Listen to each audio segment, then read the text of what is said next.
métier de... Non, ouais, de musicien. De musicien. En fait, je ne l'ai pas choisi.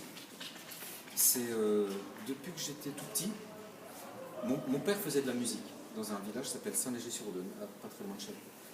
Et j'ai pas choisi, la musique elle est venue à moi comme ça naturellement. Donc dès que j'étais tout petit, j'ai joué, je tapais, je faisais du tambour, de la batterie, des choses comme ça.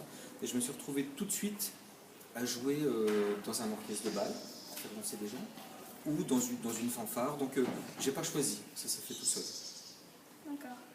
Quelles ont été vos études musicales? Ouais. Alors j'ai commencé, comme je te l'ai dit, à Saint-Léger-sur-Audun, dans la petite fanfare. Après j'étais au conservatoire de Dijon. Et après j'étais au conservatoire de Paris, qui est un grand conservatoire où il faut quand même malheureusement beaucoup travailler. Et voilà, après il y a des diplômes, il y a des concours de sortie, et voilà, ça c'était mes études. Avez-vous écrit d'autres pièces que le psaume du bel amour? Ah oui, heureusement, oui. Oui, j'ai écrit plein de choses, beaucoup de choses pour un orchestre de jazz, aussi pour un orchestre symphonique, j'ai fait ça, avec des violons, des corps, pour des big bands, des ensembles de jazz. Et pour ensemble vocal comme vous, en fait, c'est la deuxième fois que j'écris.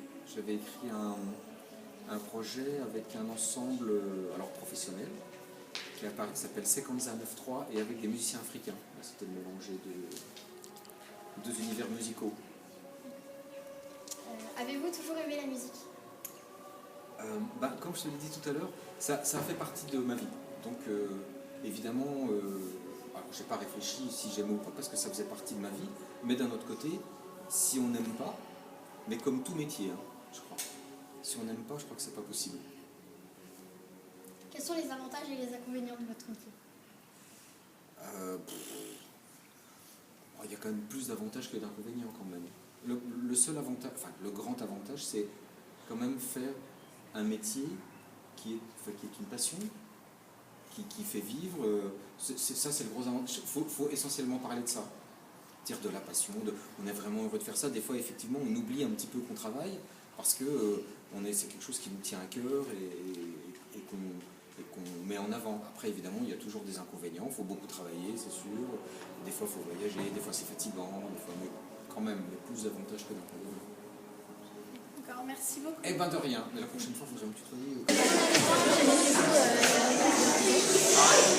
La maîtrise de Dijon, j'y travaille depuis 2001 et je suis le responsable chef de chœur depuis janvier 2012. Qu'est-ce que vous avez demandé aux chefs de chœur? C'est bon, je peux travailler. J'étais conservateur Courneuve, plus jeune, j'ai voulu faire la musique. J'ai commencé par les instruments, puis après, de fil en aiguille, j'ai eu envie, en découvrant le répertoire choral, j'ai envie de devenir chef de chœur en faisant de la musique en chantant. Quels sont vos futurs projets pour la maîtrise? Alors, la semaine prochaine, on a la semaine sainte, et sinon, nous avons un gros concert au mois de juin avec